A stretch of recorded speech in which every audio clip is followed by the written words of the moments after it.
Shabbat Shalom. It is good to be back.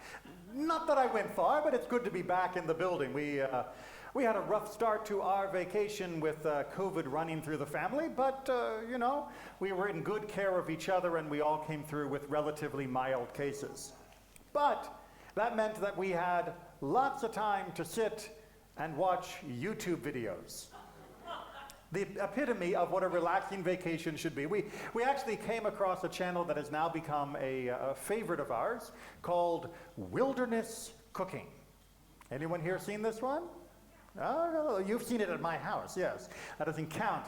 All right, so I'm going to be the advocate for this channel. It is an amazing channel of an Azerbaijani living in Azerbaijan doing, well, outdoor cooking. Now, it's not outdoor always like just in the middle of nowhere, although he does do random campfire cookouts. But he has wood stoves or open charcoal pits or other types of thing, and all of the preparation is done out with the goats and the dogs all around. It is incredibly relaxing because he hardly says a word, and the food is amazing enough that it makes me want to build my own wood fire oven and try it myself. I'm not going to, don't worry, Penelope. But what really sets it apart is the photography. The amazing work of apparently his nephew, who runs not only the camera around the cook site, but also the drone shots that show you the stunning Azerbaijani landscape, which, if you've never seen it, I hadn't, is absolutely beautiful. Which makes me think about the title of the channel, Wilderness Cooking.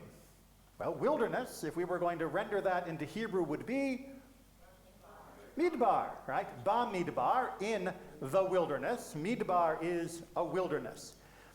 But the thing is, Azerbaijan does not meet the criteria of wilderness, the part where he is showing it. Technically, I'm going to write him a stern letter, he is misusing the term.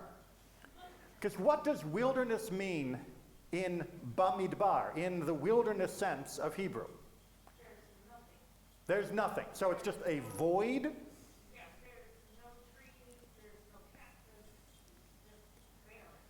No.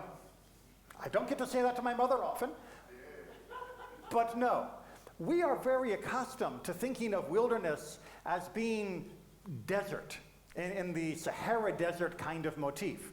We think of the Israelites going through the Sinai wilderness, and we think of it as being indeed vacant of vegetation, vacant of anything interesting, no streams, no rivers, no little bunny rabbits in the corners, just scrubbed like a safe room in a tech company.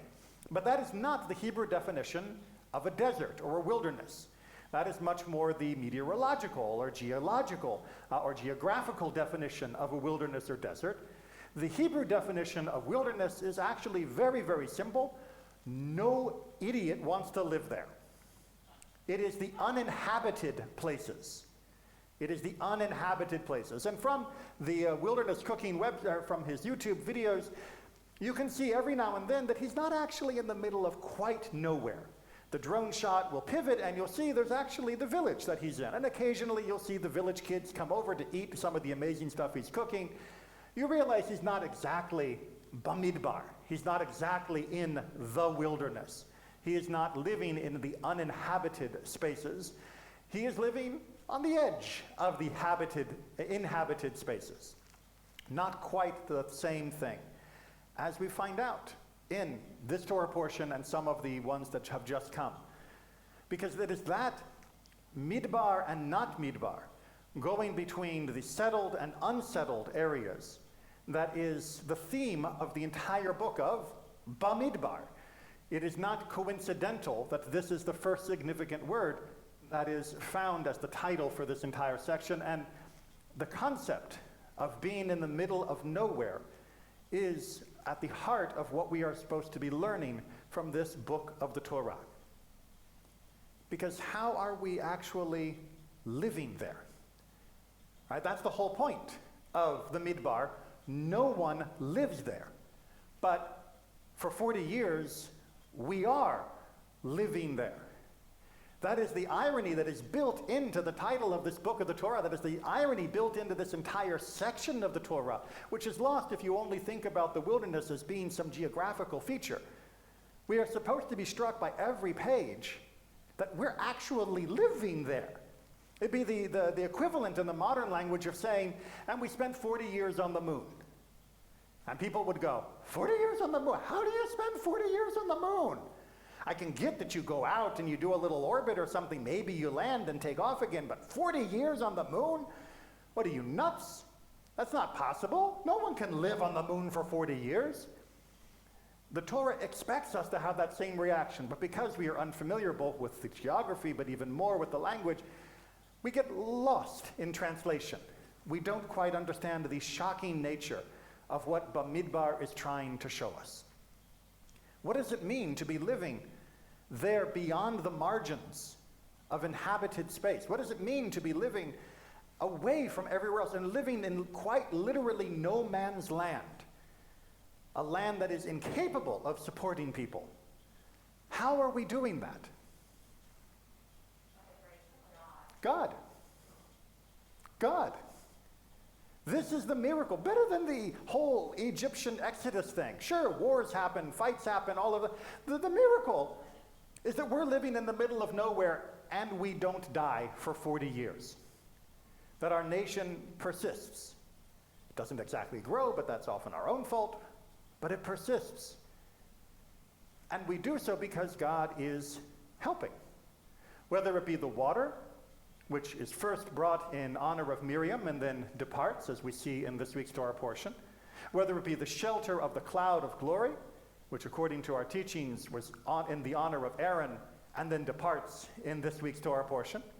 Whether it be the manna itself, which we keep until we get to Israel itself proper in the book of Joshua, we are being sustained.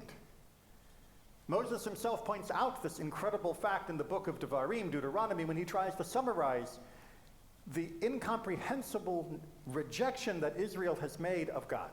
How can you reject that which has enabled you to survive in the middle of nowhere? How can you turn your back on that? But it is simple. Because surviving in the middle of nowhere doesn't feel like surviving for most of us. We want to put those times behind us. We want to forget about it. We don't want to remember the hard times that we barely made it through. The tests, the homework that we barely passed, we want to forget that and move on to the better assignments. That time that we had that job that we didn't really enjoy and it barely paid the bills and the rent was always a little late and sometimes we had the electricity turned off. We don't want to remember that. We want to move past it to the time when everything was going well. Just being able to survive where no one should survive is something that most of us want to forget once we get out of it. And so by the time we end up in the land of Israel, we very quickly forget that God was the one who was supporting us throughout all of those 40 years, which was meant to teach us that no matter what we needed and what would happen in the land of Israel or anywhere else that we would be scattered to the four corners of the world, that we would also be sustained by this faith and strength of God. But we forget that. We forget it because it is so intangible. We forget it because it is so counter to what we expect. We work, we toil, we build, we want to control the world around us, we want to shape it into our comfortable habitation. That's why we live in inhabited areas rather than going to the middle of nowhere. And with air conditioning, even Florida can become an habitable area.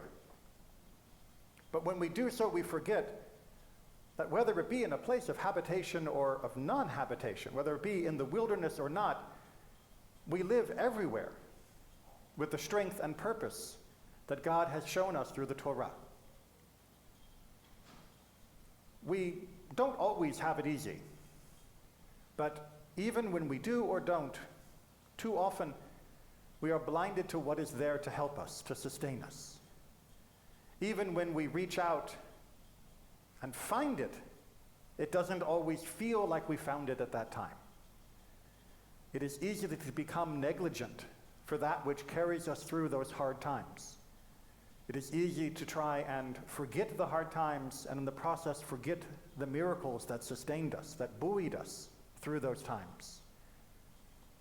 This period of Midbar, this period of the wilderness, is meant to show us exactly what is possible. That within our people, drawing from the strength that God has given us through the gift of Torah, the heart of Sinai, we have the capacity to live anywhere, anytime, under any conditions, and survive and leave that place for something better. No matter what life throws at us, we have the capacity to not only endure, but overcome. And if we forget the lessons of Midbar, then we forget to have that hope, we forget to have that aspiration. And sometimes we'll just settle for living in the middle of nowhere, and settle for the suffering, and settle for the pain, and settle for all of the problems that are around us, imagining this is just what it's like. But Midbar is there to show us that we have the strength to endure and to overcome. And that is a lesson that is always important for us to bear in our hearts, whether it be for the major motions of nations like we see in the Torah portion, the fighting, the wars, the struggles of the people, or whether it be in our own personal challenges, our own need to overcome health problems, family problems, job problems, neighbor problems, all of the points that can sometimes feel hopeless. They may be a little glimpse of the Midbar, but we have been in the Midbar and we know how to get to the other side. Shabbat Shalom.